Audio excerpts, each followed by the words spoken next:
don't know why this happened or how this happened, and it's also debatable because I wasn't tested. There's a debate between whether or not you could actually have the flu and COVID-19 at the same time. It's debatable. Okay. So, many doctors are saying that you can't. Some are saying that there's a possibility. All I know is within 4 hours, the Tamiflu kicked in, and a lot of those aches and pains began to go down.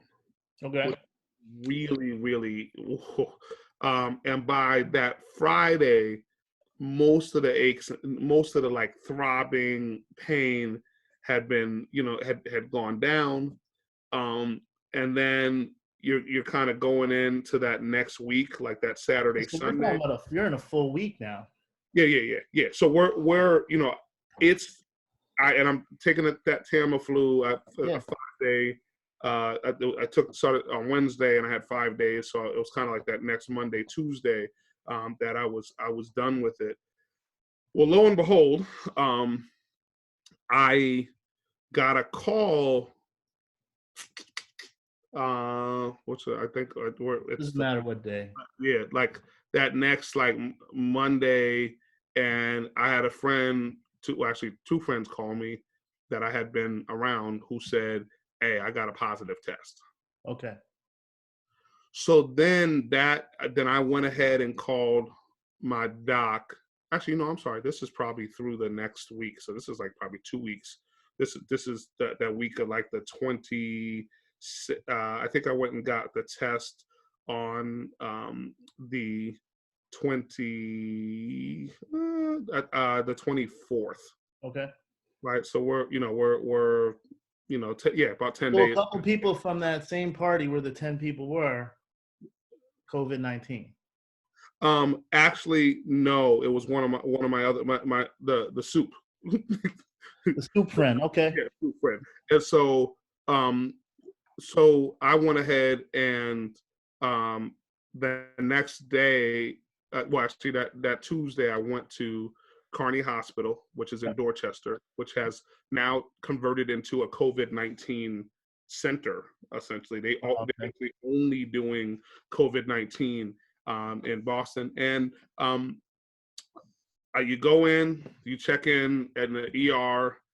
The 2100 Dorchester Ave. You check in the ER. It's weird because there's a large orange tent outside, and that's not where you go. So like it is like somewhat like, okay, cool. What do you do? Okay, that's okay. You don't even walk in there. There's just a storage unit. Okay, cool. So you go inside, check in, give them your hospital card, all the other stuff, insurance. Yep. At that point they give you a mask and all that stuff. And then you just go, they stand you in the corner and, they bring you back.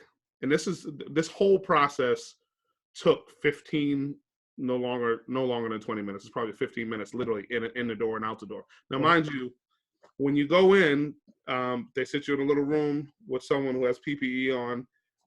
They ask you 3 or 4 questions about whether or not you have a fever, whether or not you have a cold or a cough. And then, body aches and pains or whatever. So there's like 3 or 4 questions. Ryan, they pulled out the largest Q-tip that I've ever seen in my life. And I'm like, so what are you going to do? Does that go in the throat or what? So she says, no, it's going to go up each nostril. Each nostril. For 10 seconds apiece. Bro. I've seen the graphics on social media about how far back they go. It is literally real or fake news or what. The back of your name. And the weirdest thing is, in my third grade teacher, Mrs. McIntosh, and my 4th grade teacher, Mrs. Gray, would be happy about me. And then my sixth grade teacher who taught us about Egypt, all these folks would be happy because I remember the Egyptians, when they embalm people, they used to pull their brain through their nose. Right?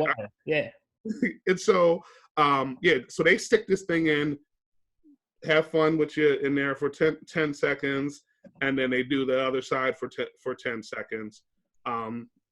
It's amazing that they have to do that. Mm-hmm.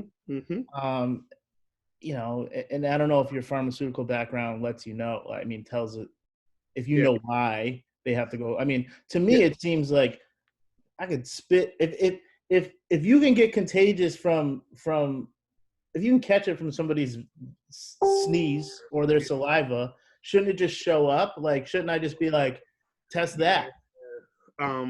So I think the thought is the kind of epicenter of the disease state is it's pharyngeal. So it's like it's in your pharynx. So it's not only in your nose, but it's Yep. in your pharynx. And so I think the objective is to get fluids from that area. In addition, the other issue that you have when you have a virus versus a normal cold or a normal bacterial you have sinusitis, bronchitis, pneumonia, you're really phlegmy when you have a bacteria.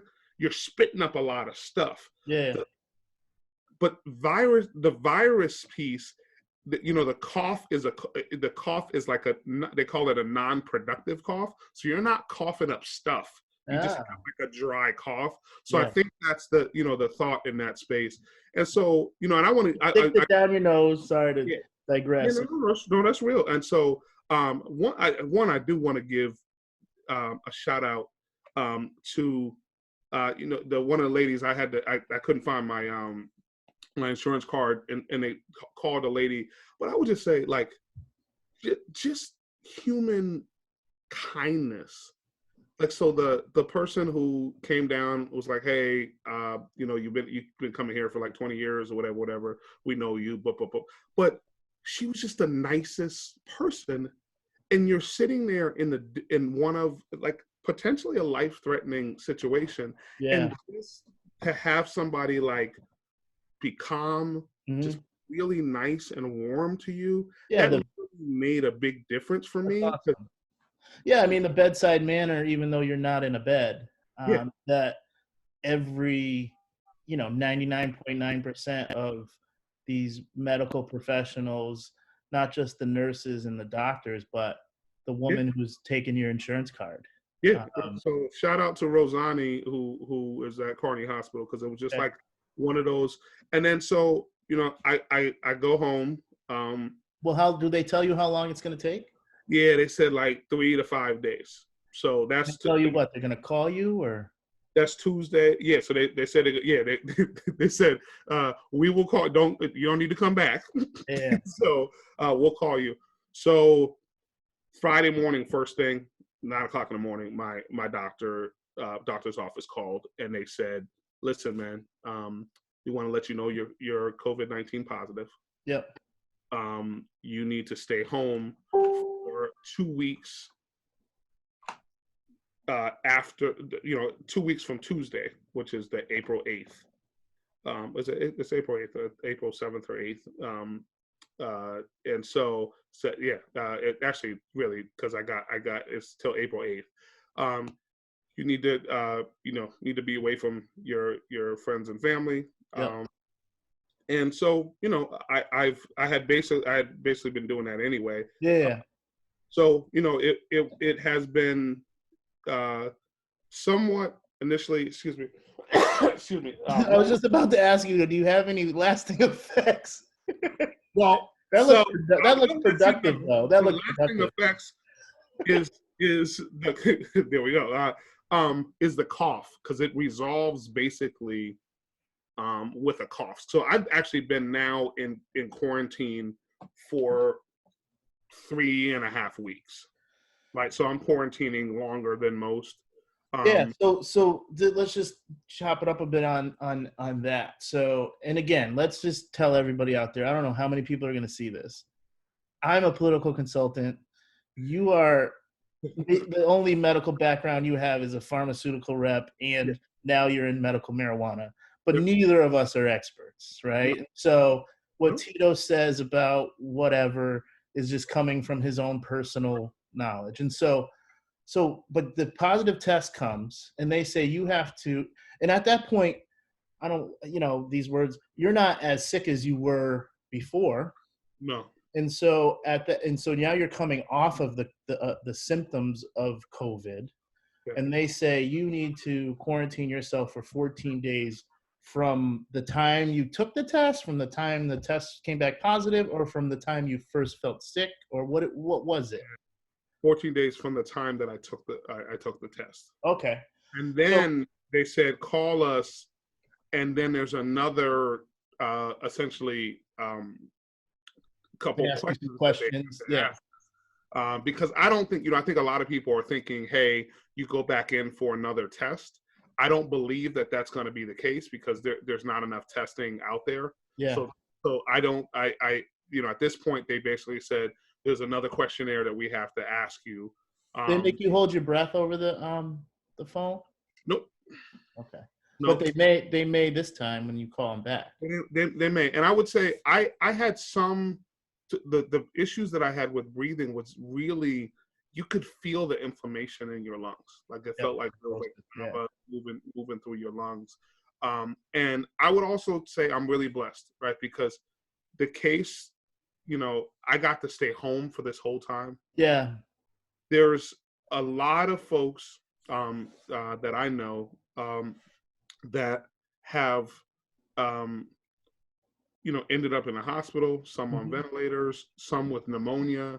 And so, I want folks to pray for those folks because this is the reason why we need to socially distance. You do not know what your lungs look like, right? So I don't know. I'm 44. One of my friends who's 30 something went to the hospital or had COVID-19, and she had to spend time in the hospital for pneumonia. Yeah. So I mean that's been one of the things. It's like, I have a good buddy, Scott Schneider. Shout out to Scott. He's a brother of mine as well, and we played college football together. The man is still an animal, right? He's in wonderful, wonderful shape.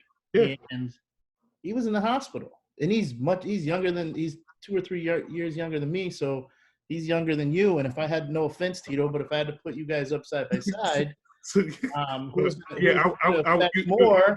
You'd be putting Esme's 529 money. I'm a gambler. I'm a gambler, so I'd be like, but so that's important for people to know. Like, you can't just